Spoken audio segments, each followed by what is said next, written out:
Hi all, இன்னைக்கு நம்ம பார்க்க போகிறது செமி சந்தேரி சாரீஸ். ரொம்ப ரொம்ப கம்ஃபர்டபுளான மெட்டீரியல், லைட் வெயிட்டாக இருக்கும். போத் சைட் சிம்பிள் அண்ட் நீட்டாக பார்டர்ஸ் கொடுத்துருக்குறாங்க.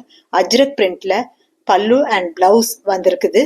பிளவுஸ் பாருங்க, ரொம்ப அட்ராக்டிவாக இருக்கும். இந்த சாரீக்கு பாந்தினி டிசைனுக்கு இந்த அஜ்ரக் பிரிண்ட் ரொம்ப அட்ராக்டிவாக இருக்கும். இல்லை கலர் காம்பினேஷனும் நல்ல அட்ராக்டிவ் கலர் காம்பினேஷனில் கொடுத்துருக்காங்க. கலம்காரிலையும் இதே மெட்டீரியலில் சாரீஸ் நான் காமிக்கிறேன். புக் பண்ணி வாங்கிக்கங்க. தேங்க்யூ.